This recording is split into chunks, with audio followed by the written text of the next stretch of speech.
Story 1. Premise. I assumed it rhymed with demise since I had only ever seen it written. At least until my dad heard me use it in a sentence and gently corrected me. I think I was around 12 or so. Story 2. I had only ever seen it written, and some guy I was on a first date with corrected me, but he acted like it was the funniest thing ever that I mispronounced a word. But he didn't know what it meant, and I did, so who's the dummy now, Scott? Story 3. Not me, but a guy I used to work with was a real piece of work. He was better than you at everything and let you know it, especially when others were around. He gave a whole talk on the importance of the facade design pattern. He pronounced it facade for about 45 minutes in front of the development team. When he was done, he asked what I thought of his talk. I told him it is pronounced facade. I probably should have mentioned it to him way earlier than that. Story 4. It was a name, Adele.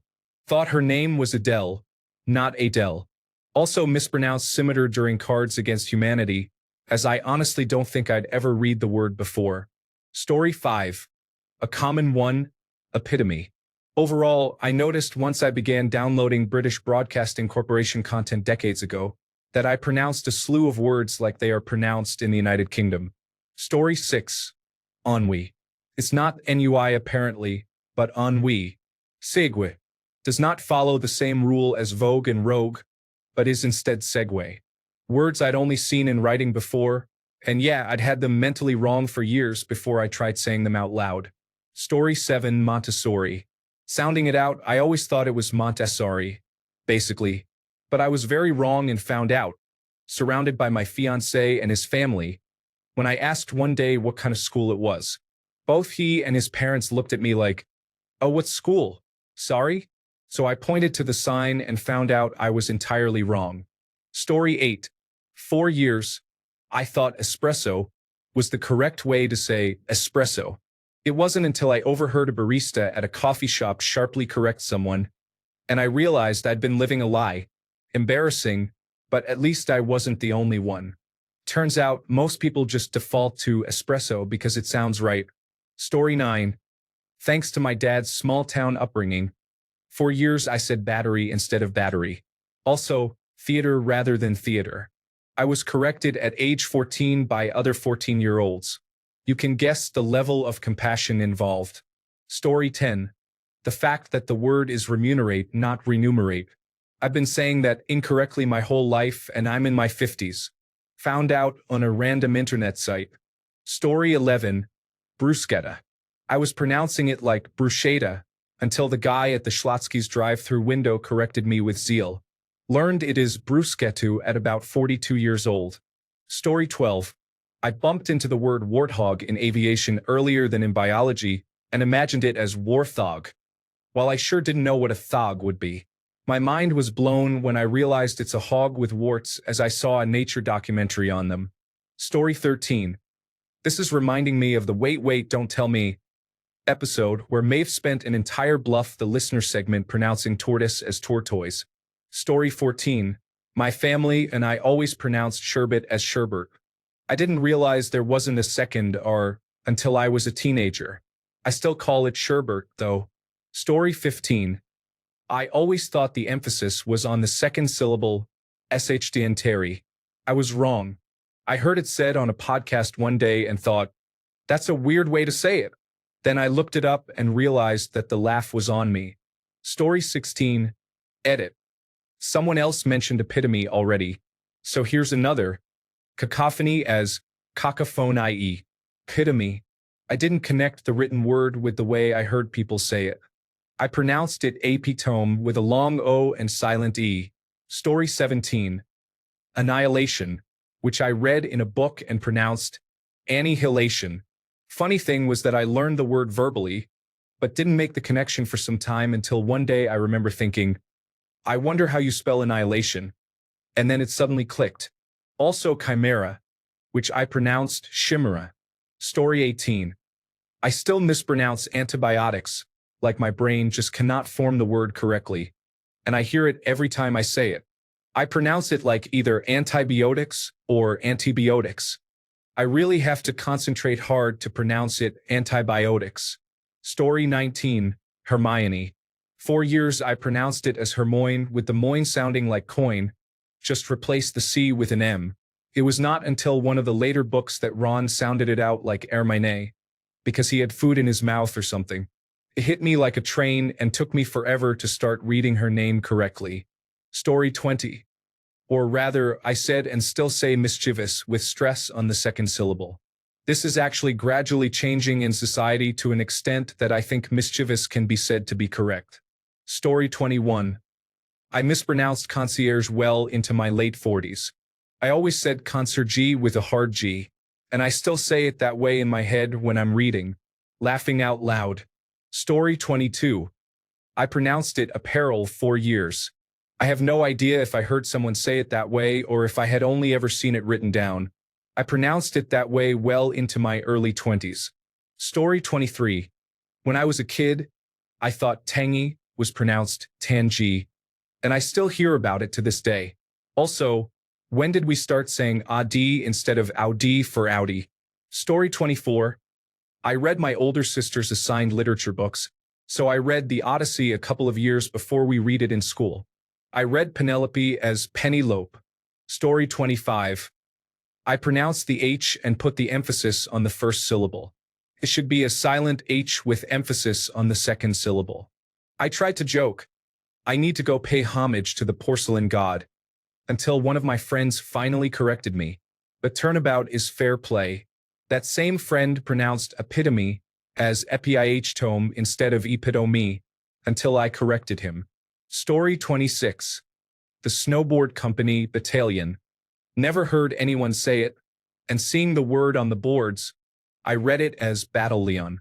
Somebody called me out once and made me feel dumb for not reading it as battalion. You realize it's spelled incorrectly, right? Story 27. In my friend group, we purposely pronounce a few words wrong for shits and giggles. Buffet, lingerie, filet mignon, epitome. We all know better, but sometimes we get strange looks if overheard. It's all in good fun. Story 28. One of my Gaborone books is by Melanie Ron. I pronounced her name Melanie for years and years. I recommended her to someone and they asked me to spell it. Then they said, "You mean Melanie, right?" In my defense, I didn't know any Melanies when I was 11. Story 29. In second grade, I had to read part of a story out loud. I thought island was pronounced island. I was laughed at, but the story made a lot more sense when I learned what that word was. Story 30. Not me, but my mom. Vulnerable, vulnerable instead of vulnerable, and ruined. Ruined like runes instead of rund, 2 syllables. It's a weird little leftover from my grandma growing up in a German-speaking home. Story 31. As I'm not a native speaker, there are a bunch. I recently learned the correct pronunciation of petty, predator, disciple, and spear from reading the book melded in parallel to listening to a fan reading it out loud online. Story 32. Segue. I'm a professional writer and had been pronouncing it Sieg for years, as I'd only ever seen it written down. I'd heard segue and knew of it as a word but didn't make the connection until about 3 or 4 years ago. Embarrassing. Story 33. Caprese salad. I pronounced it for years as caprese, like Chevy Caprice. I was corrected by a waiter at a new Italian restaurant. He was extremely condescending, and it made me embarrassed. Silly how small things like that can affect your confidence. The restaurant closed within a year. Bad service, I guess. Story 34. Recompense. I thought it was recompense, like to compensate again as opposed to its correct pronunciation, recompense. I'm a songwriter and included it in a song I really like, and it's not the only song I did this to. It took me 30 years to give myself permission to like these songs again, rather than cringe internally every time I hear them. I figure it's just part of my history, and I had only just started to develop my vocabulary through reading, after avoiding it in high school like the plague. At least I was trying. Story 35. Detritus. I'd only ever read the word Discworld, so I pronounced it detritus. Apparently it's detritus. Fun story. Trey Crowder, comedian, agrees.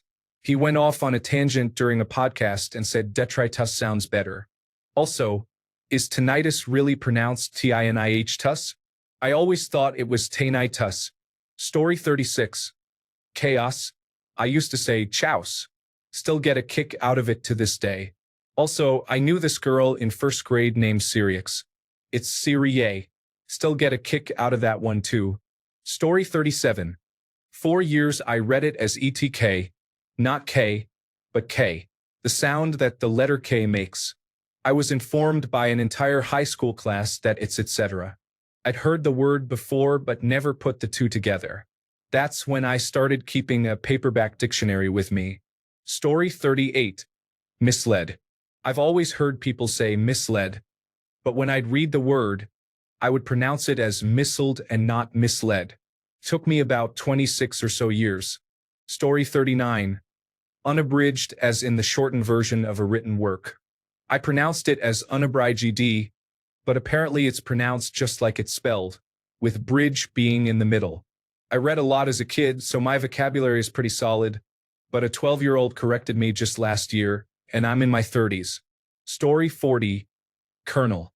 I pronounced it like the Dutch colonel because that's what it looks like, and I had only seen it written.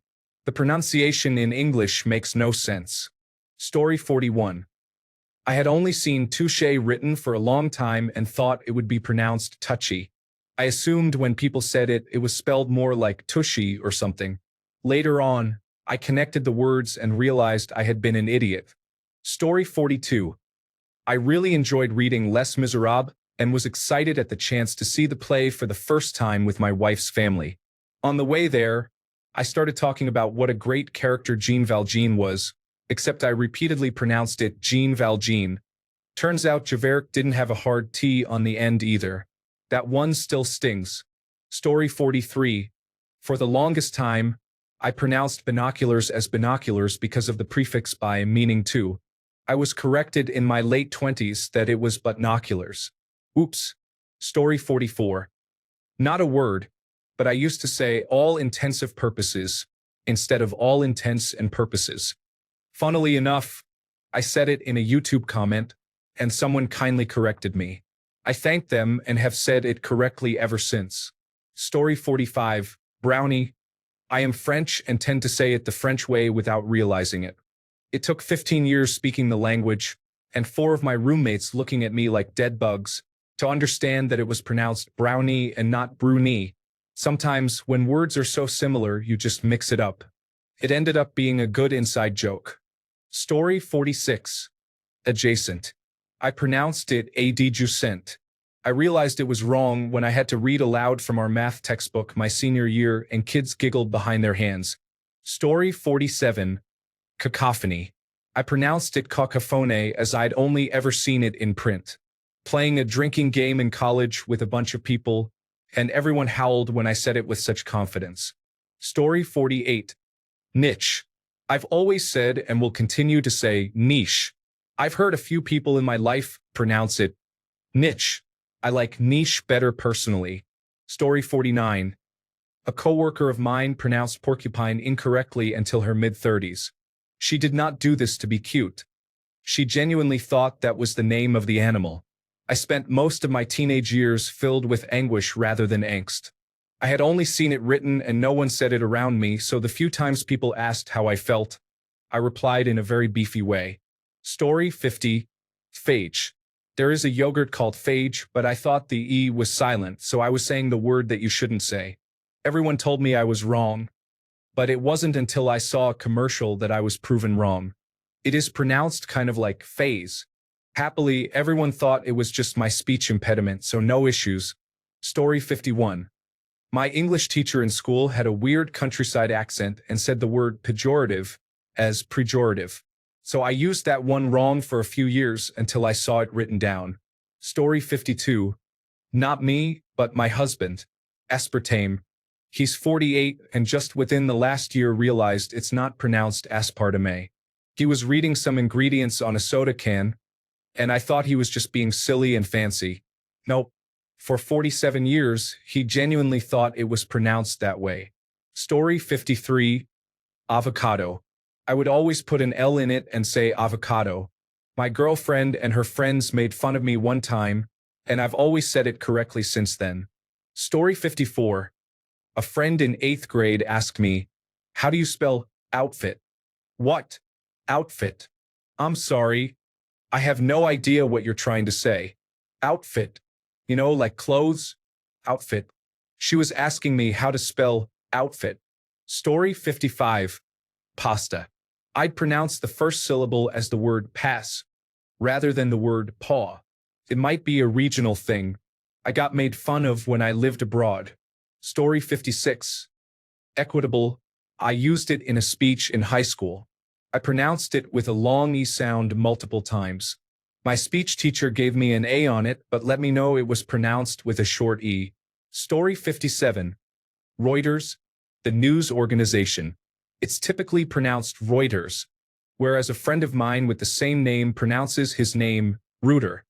It's also an accent thing. For example, we typically say wooder for water. Story 58. Today I learned laugh out loud.